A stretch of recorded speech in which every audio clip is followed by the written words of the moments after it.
الاخوان المهنيين ديال التاكسي الحضور ديالهم والاهميه اللي عطاوها لهذا الحدث اللي كيشكل اول حدث فيما يتعلق بالقطاع ديال التاكسيات بصفه عامه. كنرحبوا بهم مره اخرى وكنشكروهم شكرا جزيلا.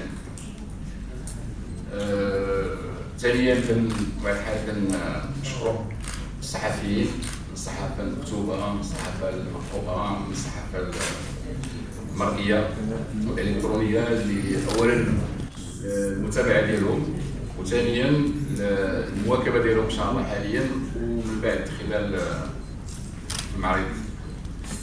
ثالثا بطبيعه الحال كنرحبوا وكنشكروا العارضين تقريبا جميع انواع السيارات ثم المحروقات وايضا التمويل والتامين. وكنشكروا ايضا اساسا كنشكروا اولا وليا الشخص ديال السي عماد هشام اللي شرفونا وساندونا في هذا المعرض، وكذلك وفاء سلاف. اذا كان السيد وفاء سلاف موجود مرحبا به اسمعنا. دونك وفاء سلاف اللي حتى هي كتساندنا في هذا المعرض اللي معروفين على الصعيد ربما الوطني وحتى الافريقي بتنظيم المعارض. تقريبا سنوات كثيره وحنا كنت المعارض، ولهذا كانت هذه المبادره لانه قلنا اولا جوج ديال المسائل.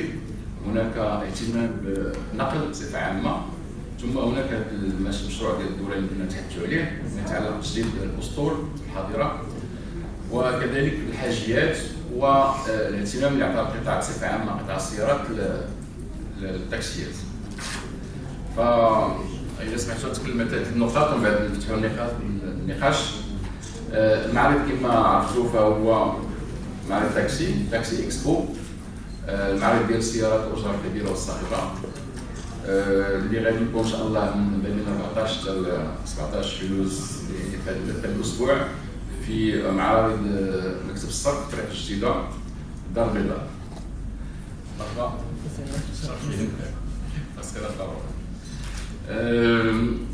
فيما يتعلق بالمعروضات، اولا بالنسبه للسيارات عرفت تقريبا كاين واحد 9 ديال الانواع ديال السيارات ديال التاكسي الكبير اللي معروضات تقريبا جميع انواع التاكسيات وجميع الشركات اللي كيسوقوا تاكسيات كبار فهم متواجدين معنا.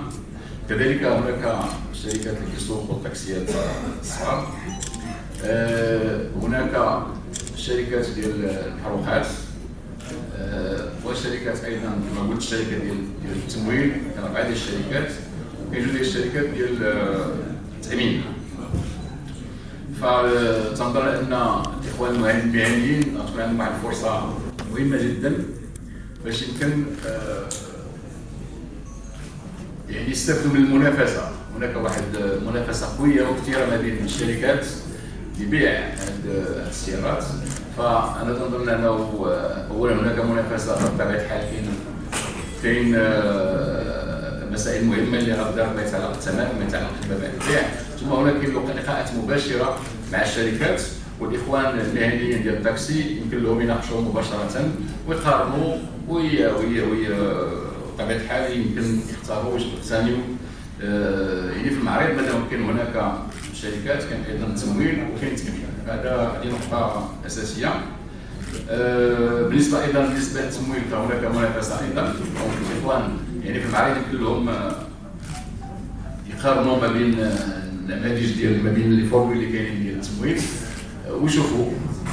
وهنايا كنرحب بالاخ ديال وفاء سلاف اللي حتى هما الممولين ديالنا، واللي ديما نقول لكم انه حنا ملي كنتكلموا مع العارضين فالاكثريات باش نخبروا الاكثريات قلنا كنفضلوا انه تكون مفاجات، اننا حتى الساعه ما نقول لك والو شنو غنديروا. ضربت انت بحال الناس اللي غادي يجيو كجزائريين غتشوف هما المفاجات اللي كاينه غير فيما يتعلق بالسيارات والاثمنه والخدمه على البيع، ولا فيما يتعلق ايضا بالتمويل.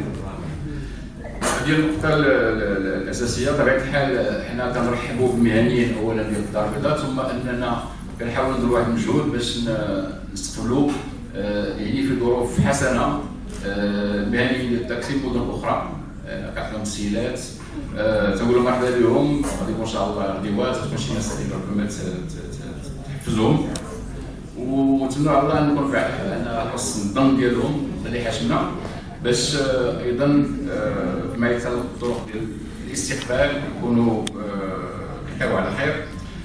من جهه اخرى غادي يخص واحد الفضاء خاص بالنسبه للقاء ديال المعنيين ديال السيارات ديال التاكسيات اللي يمكن تلاقاو فيه وتكلموا وتحدثوا بيناتهم. وايضا هناك مجموعه ديال التسهيلات للمناقشه. هذا ما يتعلق بالعقد. النقطه الثانيه اللي كتبان لي اساسيه وانه هناك منتدى، ولحد الساعه المنتدى غادي يشمل مجموعه ديال المنتدى لحد الساعه اتفقنا على واحد 3 ولا 4 ديال الاشكاليات اللي كتهم مباشره المهنيين ديال التاكسي. الاشكاليه الاولى يعني غنحاولوا ربما مع مختصين مع نطرقوا الاشكاليه ديال تقييم التجربه ديال تجديد هذه الاسطول الحاضره.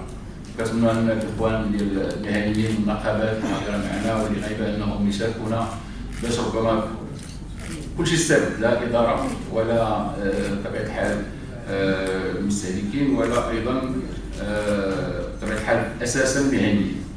هذه الاشكاليه اللي بغينا نناقشوها مثلا في المنتدى. الاشكاليه الثانيه اللي كتهم ايضا المهنيين ديال التاكسي هي الاشكاليه ديال المنافسه غير شريفه. حنا كنعرفوا انه الاخوان كلهم اللي تناقشنا معهم حددوا الفكره ان هناك منافسه قويه وماشي شريفه، لانه كتضر بالمصالح ديال الفئه الاساسيه اللي كتهمنا اللي هما المهنيين ديال التاكسي. وايضا غتكون واحد لحد الساعه اللي اتفقنا على ايضا واحد المناظره واسعه ربما اللي نحاولوا نطرقوا لها الاشكاليات الاساسيه، المشاكل الاساسيه اللي كتهم مهنيين التاكسي، ثم ربما الوصول الى بعض المقترحات الى حد ما ملموسه. كنتمنى الله الخير. طبيعه الحال اللي نقدر ناكد لكم هو انه الاداره لا المحليه ولا الاداره لا شي بشكل الرباط لا الاداره لا المحليه ولا الاداره المركزيه فعطينا واحد الاهميه كبيره لهذا المعرض. بطبيعه الحال غادي يجيو وغادي يشاركوا في النقاشات وايضا غادي يتصنتوا، وربما نتمنى على الخير من بعد انه تكون هناك ردود فعل ايجابيه بعد المعرض. هذا من الجانب الاخر. يعني الثالث اللي بغيت نتكلم عليه هو انه لتحفيز وايضا المشاركه، ونتمنى على الله انكم تساعدونا باش يجوا اكبر عدد ممكن ديال المهنيين. فاخر كل نهار كنديروا واحد القرعه. النهار الاول غتكون القرعه فيها عطله في مراكش واكادير، النهار الثاني عطله في مراكش واكادير، والنهار الثالث غتكون ان شاء الله الله يدينا جميع غتكون ان شاء الله عمره وسفر لتركيا، والنهار الرابع ايضا عمره وسفر لتركيا. وربما كاين واحد العارض اللي غادي يعمل واحد المفاجاه مهمه جدا للمهنيين غتشوفوها من بعد. انا ما عنديش معلومات رسميه ولكن عرفت انه كاين ربما واحد شي حاجه مهمه جدا. المساله اللي صراحه اثرت فيها لحد ما هو ان الاخوان كلهم المهنيين اللي تناقشنا معهم اقترحوا تبداو تحل واحد المهنه اللي بطبيعه الحال مهنه شريفه، مهنه اللي كتساهم في تنميه البلاد، كتساهم في تحسين النقل في الاربطه ديال التضحيات. واللي تم الاقتراح هو انه تم تكريم واحد العدد ديال الشخصيات ديال القطاع التاكسي. حنايا راه الاشاره حنا قلنا على اساس ان مثلا كل هيئه يمكن تقطع عندنا واحد جوله معكم، يعني ماشي وحدنا انتم المهم كل شيء، يعني ان ندير واحد الشهاده تقديريه وواحد الجائزه ربما في الاخر ان شاء الله في اخر اليوم ندير واحد الحفله صغيره على اساس يتم بحضور بطبيعه الحال السلطات اللي كتساند في هذا القطاع هذا، انه تم توزيع هذه الشهادات التقديريه وتوزيع هذه الجوائز على الناس اللي استداو خدمات مهمه للقطاع، وكنرحبوا بهم كنرحبوا بكم جميعا. هذا هو الاطار العام للساعه نعطي الكلمه شكرا السي حسن. السي هشام باش تكلمنا على ليبيا وعلى المسائل اللي ربما كتوجد في هذا الاطار. انتم كتعرفوا تبارك الله عليكم. شكرا جزيلا. شكرا. السلام عليكم بسم الله الرحمن الرحيم. كنرحب بالحضور ديال الاخوان وديال الجمعيات ديال التاكسي. يعني تقريبا باش تعرفوا على وين ليبيا، وين ليبيا هي كتعرفوا هي موبيل اللي كانت قبل موبيل. انتم تبارك الله راكم عايشين تقريبا من اول الصباح الى الاخرون ما بين الزيت والمازوت والليسونس كامل. الوغ لهذا انتم كتعرفوا دابا كانت السيارات كان كلشي قديم، دابا تبارك الله كلشي دابا جديد، كلشي الحمد لله اللي باقي ما غيرش غادي يغير ان شاء الله من الامام. ومهما كاين التكنولوجي كلشي كيتغير، حتى المحركات ديال السيارات هما كيتغيروا، كما هذيك الزيوت اللي هي كانت زمان كتخدموا بها ما غاداش تبقى. واللي بيتها هي يعني دائما هي كاينه في واحد التجربه الجديده ما بينها وبين المحركات، باش تكون عندكم دائما واحد المحرك يبقى دائما صالح الى الامام. لانه كتعرفوا انتم الزيوت راه كاينه تقريبا واحد 80 ماركه ولا 90 ماركه اللي كتدور في الزيوت. يعني مهما دابا شارين سيارات جداد واللي باش راه غادي يشريها ان شاء الله، خاصو من القدام اشنو يعمل؟ يعني خاصو ما يبقاش يتمشى مع ديك الزيوت اللي هي كانت قديمه. علاش؟ لانه ديك الزيوت ديما كانت الموتور قدام، وباش غادي تكون واحد فورماسيون كاينه واحد كارافان سكول، واحد المدرسه متنقله، يعني كتمشي لك حتى المحطات ديال فين كيكونوا التاكسيات، وتما كتلاقي الناس وكتعطيهم معلومات على الجنود وعلى باش تبقى يعني المحركات ديالكم يبقاو دائما صالحين.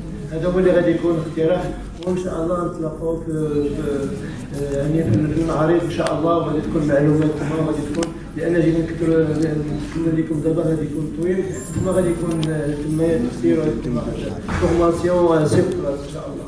كنتمنى التوفيق لكم ان شاء الله. هذه البادره اولا عندنا الاعتقاد راسخ على انه وسائل النقل خصها تطور في البلاد. وسائل النقل اللي تكون نظيفه اللي يمكن لها اننا تنقل المستعملين بطريقه نظيفه سهله مرنه واللي كتحافظ على البيئه. وكنعتقدوا على اعتقاد تنامنوا على انه التاكسي خصو يكون من بين الوسائل، يكمل الوسائل ديال النقل العموميه، ويكون انه مستعمل من شرائح كبيره ديال المواطنين، لانه باش تبقى سياره اي واحد راه ما يمكنش يبقى واحد. بالنسبه لنا على انه هذه المهنه ديال التاكسي هي المهنه اللي كتمكن انها القرار ديالنا اننا نواكبوا مثل هذه البادره.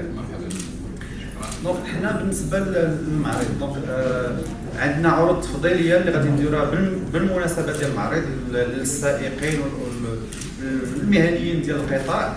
دونك غادي نكتشفوها في المعرض ابتداء من 14 يوليو. عندنا واحد دو ستوند، اون بري دو ستوند في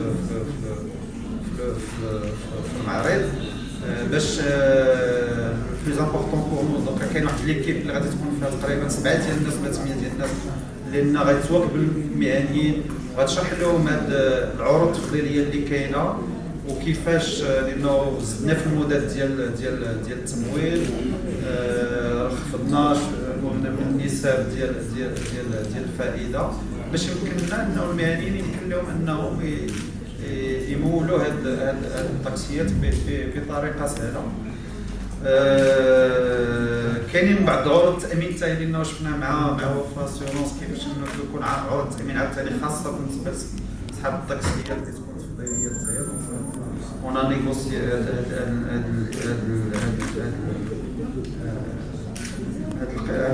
المسائل ديال التامين. تنتمناو على انه هاد ليديسيون ديال المعرض تكون ناجحه، وان شاء الله غتكون ناجحه بالمهنيين، غتكون ناجحه بالناس بالصحفيين اللي غادي يمكن لهم انهم يتكلموا على هذا المعرض، لانه بادره طيبه زعما اللي خصنا نثمنوها وما كرهناش تكون بالنسبه زعما مجموعه ديال المهن الاخرى لانه ما كاينش التقسيط. بسم الله. وان شاء الله يكون نجاح للجميع وتنتمناو زعما كنتبشروا خير ان شاء الله بهذه البادره وبهذا المعرض.